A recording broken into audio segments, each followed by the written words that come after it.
Sonos has had a rough time. The 2024 app redesign lost a lot of confidence and they've been quiet for a little while, but they're back on the scene with two very compelling new products.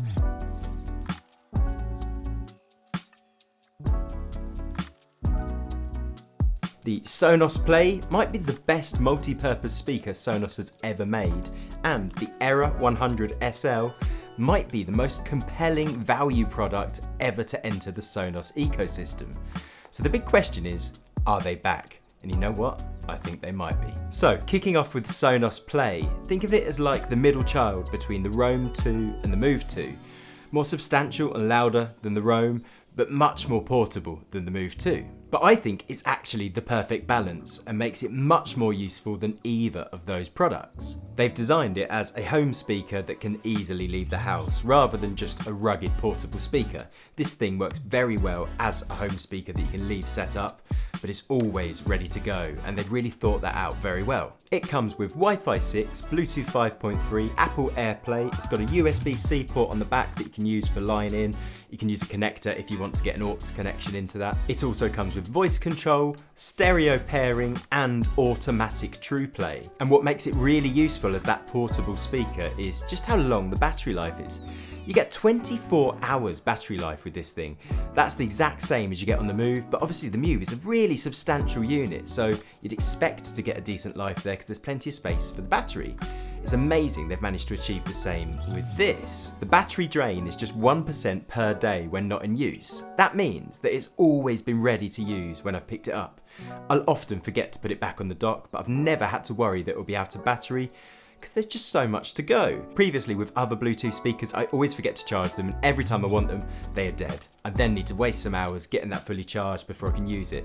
Never been a problem with this one. It comes with this little dock, you pop the device on, and then it's getting charged when it's in its stationary position around your house, but you can take it off whenever you want. It's really easy to get it on and off. And you know what? You can make the most of that powerful battery because you can use the USB-C port on the back to turn this into a power bank.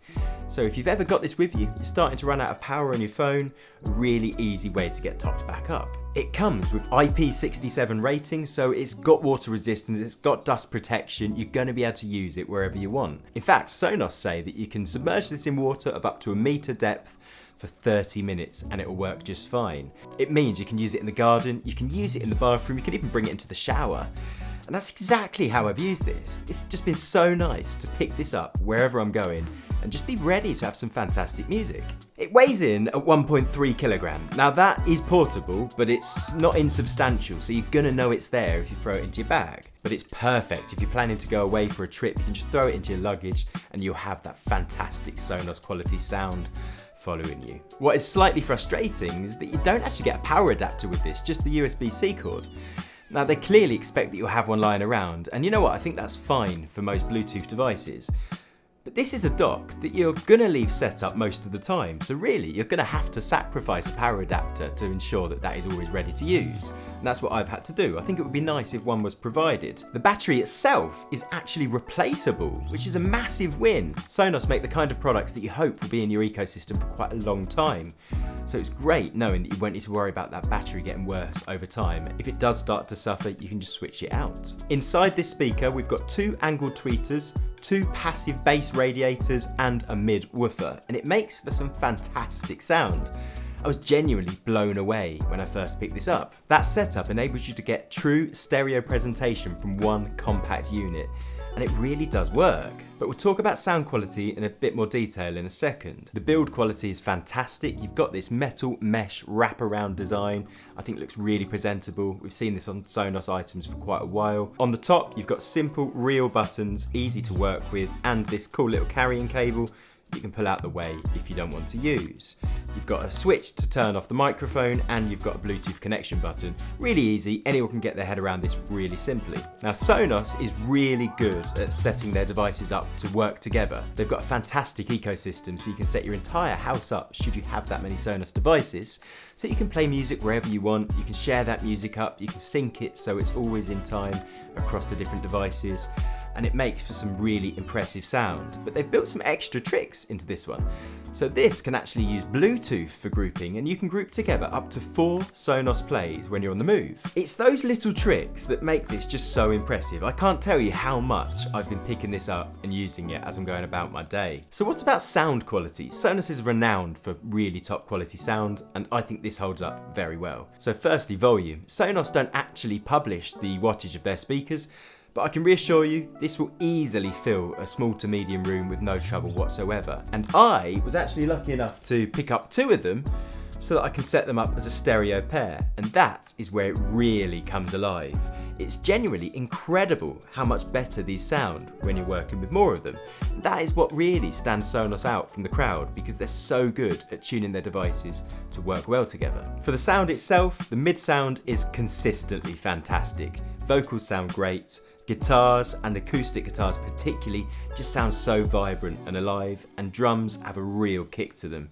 Very, very good. The bass is absolutely there. It doesn't overpower like it might with a standalone subwoofer, but it's there and it adds to the music. The high end is okay. It does get a little bit harsh, particularly if you have it at full volume.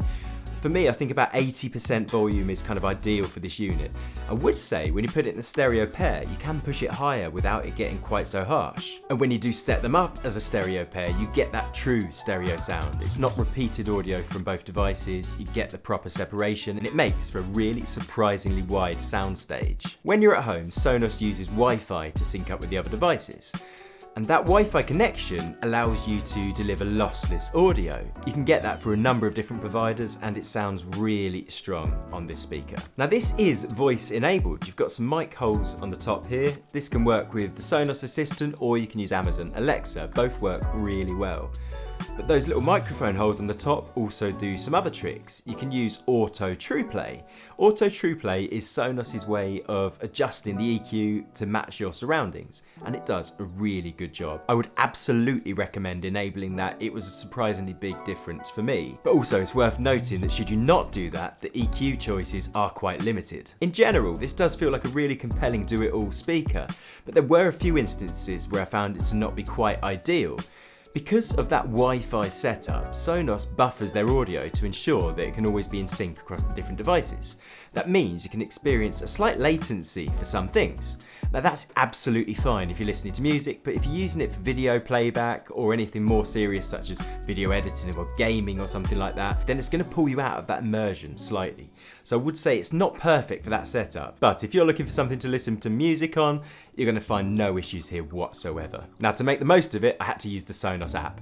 The Sonos app does come under some criticism, but I can see that it has got better over time. If you've got a Sonos setup of more than one speaker, you're going to want to use the app most of the time because it will help you control all of them at once. Now I know people have been upset about some of the features that have been pulled out of the app. People have talked about connection issues. But for me, if I'm honest, the app's been fine. I've not really encountered any issues. I've got a great Wi-Fi setup in my house, so the connectivity in general is pretty strong. And for that reason, all the devices could find each other really simply.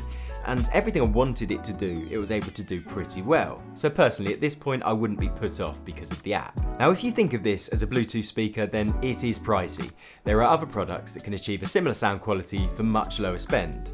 But I don't view this as just a Bluetooth speaker, it's much more wide than that. This is fantastic setup, stationary in your home, it's ready to be taken on the go at any point. The voice activation is fantastic, and it just ticks nearly all the boxes that I would look for in a speaker of this sort. So for me, this is a really compelling product. But if they are things you don't need, then you might not need this. Now this next product has a slightly smaller feature set, but I think it might disrupt the market even more.